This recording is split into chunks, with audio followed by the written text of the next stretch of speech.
14 अप्रैल से 15 मई तक का समय नोट करके रख लें, क्योंकि इस समय अवधि में ग्रहों के राजा सूर्यदेव उच्च के होने वाले हैं। जय माता दी दोस्तों, आप सभी का स्वागत है हमारे YouTube चैनल अमृता एस्ट्रो में। और इस वीडियो में मैं बात कर रही हूं सूर्य के राशि परिवर्तन के प्रभाव के बारे में। देखिए, कन्या राशि की मैं बात कर रही हूं और सूर्यदेव जिनको ग्रहों का राजा कहा गया है 30 दिन तक एक राशि में रहते हैं, उसके बाद अपनी राशि बदल लेते हैं। इस तरह से पूरे एक वर्ष में सभी 12 राशियों में वो चक्कर लगा लेते हैं। लेकिन जब सूर्य अपनी राशि में होते हैं, सूर्य दिग्बली होते हैं और सूर्य उच्च के होते हैं, तो वो अपना पूर्ण प्रभाव देते हैं। यानी कि उनके अंदर इतनी शक्ति होती है कि वो उस घर में बैठकर आपको उसके रिजल्ट देने के लिए उत्सुक होते हैं। अभी मेष राशि जो है, जहां पर सूर्य का गोचर होगा, ये होगा 14 अप्रैल को और 15 मई तक यहां रहेंगे। देखिए, मेष राशि अग्नि तत्व की राशि है, मंगल की राशि है, जो सूर्य के मित्र भी हैं। और जो सूर्य देव हैं वो खुद अग्नि तत्व के हैं। तो एक तरह से मित्र की राशि में जाना, उच्च का होना, बली होना आपके जीवन में, कन्या राशि के जातकों के जीवन में क्या प्रभाव देने वाला है, चलिए जानते हैं। आगे बढ़ने से पहले छोटा सा ही निवेदन है, चैनल पर पहली बार आए हैं और अभी तक चैनल को सब्सक्राइब नहीं किया है तो सब्सक्राइब जरूर कर लें। कुंडली दिखाना चाहते हैं तो स्क्रीन पर नंबर मिल जाएगा या डिस्क्रिप्शन में नंबर मिल जाएगा, वहां आप हमसे कांटेक्ट कर सकते हैं।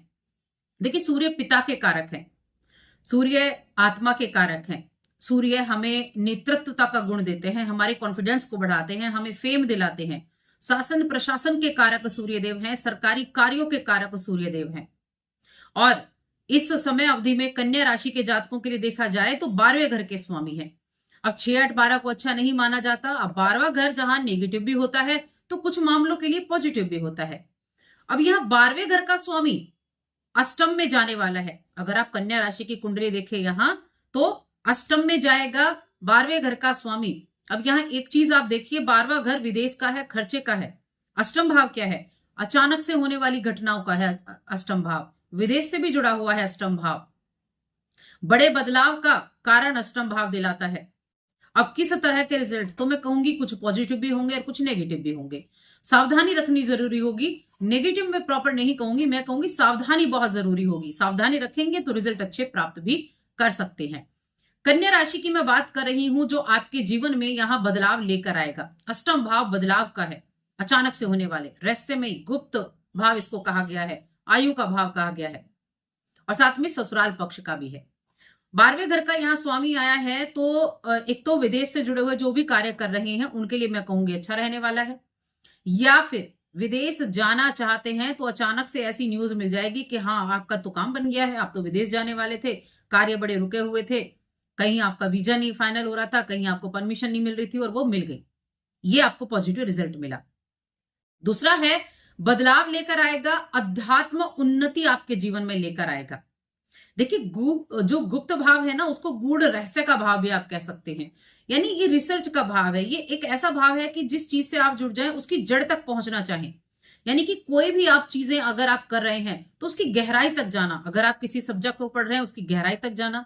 अगर मान लिया आपने ऑकल्ट की तरफ आप जा रहे हैं, तो फिर अगर आपने शुरू कर दिया तो उसकी गहराई तक जाएंगे।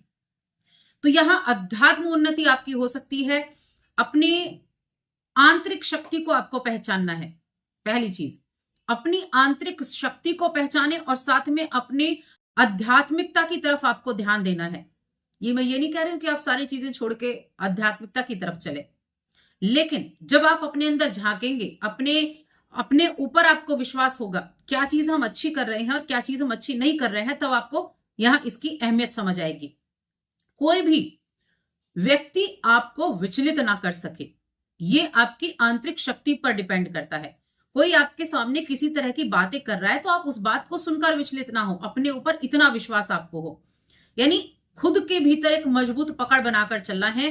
कैसी भी स्थिति हो उसमें घबराना नहीं है। देखिए, जिन चीजों के कारक हैं सूर्यदेव, किन चीजों के कारक हैं? मैंने कहा पिता के हैं, आत्मा के हैं। पिता को हेल्थ इश्यू हो सकते हैं, पिता की सेहत का थोड़ा सा ध्यान रखना होगा। अब यहाँ इनको कुछ इस चीज को देखिए, एक राजयोग भी कहा गया है। जब 12वें घर का स्वामी अष्टम में आता है और वो भी उच्च का होता है, तो ये एक तरह का विपरीत राजयोग भी कहा जाता है। तो विपरीत राजयोग से उम्मीद कर सकते हैं आप कि वो अच्छे परिणाम आपको देगा, थोड़ी सावधानी पूर्वक तरीके से। कानूनी मामले भी अष्टम भाव है, 12वां भाव है, तो कानूनी विवाद, कानूनी मामले, इनमें भी आपके लिए चेंजेस होने वाले हैं। देखिए, इस समय अवधि में मैं कहूंगी कि शासन प्रशासन से जुड़े हुए अगर आप एक व्यक्ति हैं तो किसी भी तरह से सरकारी नियमों का उल्लंघन ना करें। अगर आप इस तरह के कार्य से जुड़े हुए हैं तो थोड़ा सा सतर्कता बनाकर रखें। देखिए, बहुत सारे ऐसे गवर्नमेंट जॉब होते हैं जहां कहीं ना कहीं पैसे दूसरे तरीके से भी लिया जाता है, तो थोड़ा सावधानी आपको रखनी होगी, सावधानी पूर्वक काम करना होगा, क्योंकि वरना आपके ऊपर ये चीजें भारी पड़ सकती हैं। तो इस चीज की तो सावधानी रखनी है। मैंने कहा सावधानी पूर्वक कार्य करेंगे तो आपको परिणाम अच्छे भी मिलेंगे, तो मैं सावधानी आपको बता रही हूं। कोई भी किसी भी तरीके से कोई सरकार से लेना देना व्यक्ति है, किसी का कोई कोर्ट केस वगैरह चल रहा है तो उसमें, या फिर आपको किसी अधिकारी से मिलने जाना है, तो एक चीज का ध्यान रखें, अपनी तरफ से कोई गलती ना हो, इस पर ध्यान रखें। अगर आपने अपनी तरफ से कोई गलती नहीं की है तो आपको डरने की आवश्यकता नहीं है। फिर आपका कार्य बनेगा, फिर आपका काम अच्छा चलेगा, फिर उस कार्य से ही आपको अच्छे रिजल्ट मिलेंगे और चीजें आपके पक्ष में आएंगी। लेकिन अगर आप अपनी तरफ से गलती करते हैं तब वहां आपको उसकी वजह से नेगेटिव इफेक्ट देखने को मिलने वाला है। तो यहां इसीलिए ध्यान रखना है, कोई कोर्ट केस चल रहा है तो सारे पेपर्स रेडी होने चाहिए, टाइम पर पहुंचना, टाइम से चीजों का ध्यान रखना, अपनी तरफ से कोई गुंजाइश ना करें।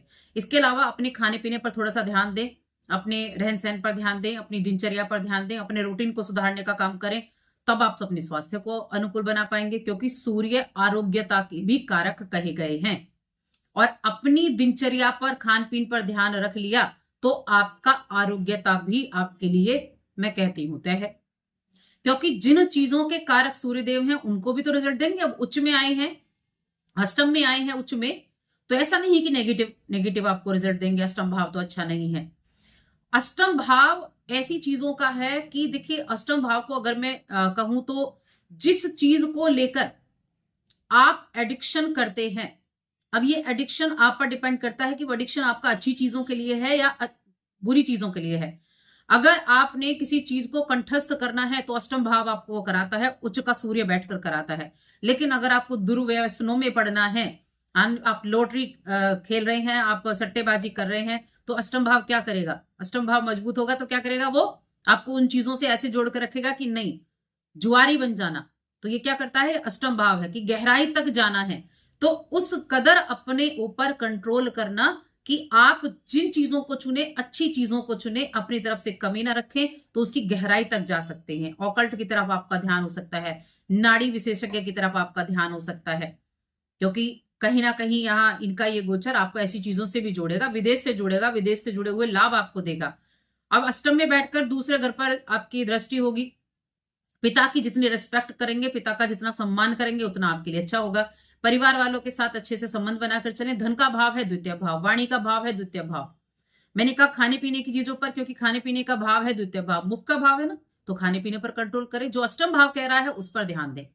खाने पीने पर अच्छा रखना है, वाणी पर संयम रखना है, परिवार वालों के साथ अच्छा सामंजस्य बनाकर रखना है, फिर हर रिजल्ट पॉजिटिव आपके लिए होगा। तो किसी भी चीज को नेगेटिव लेकर चलने की बजाय सावधानी पर आपको ध्यान देना है, उससे अच्छे रिजल्ट प्राप्त करने हैं। विदेश जाना चाहते हैं पढ़ने के लिए, अच्छा है। शिक्षा के मामलों में जुड़े लोगों के लिए अच्छा है। करियर की शुरुआत करना चाहते हैं तो अपनी तरफ से कसर ना छोड़ें, आपको अच्छे रिजल्ट मिलेंगे, लेकिन सावधानी रखते हुए कि किसी तरह से आपसे गलती ना हो, क्योंकि कहीं ना कहीं उस भाव का थोड़ा बहुत इफेक्ट तो आपको देखने को मिलेगा ही मिलेगा। तो सावधानी बेहद जरूरी है। उपाय की बात कर लेते हैं, क्या उपाय आपको करने चाहिए। रिश्तों की हमने बात नहीं की, प्रेम जीवन, वैवाहिक जीवन की देखा जाए तो वैवाहिक जीवन में थोड़ा सा आपको ध्यान रखना है, क्योंकि सप्तम भाव में अभी भी 4 ग्रह बैठे हैं, मिले जुले परिणाम होंगे। और पंचम भाव का स्वामी भी सप्तम में बैठा हुआ है, वहां भी मिले जुले परिणाम होंगे। लेकिन आप उपाय क्या कर सकते हैं? तो उपाय के तौर पर मैं आपको कहूं कि अपने आप को क्रोध से दूर रखना, अपने आप को किसी भी तरह की कलह से दूर रखना, उपाय भी यही है।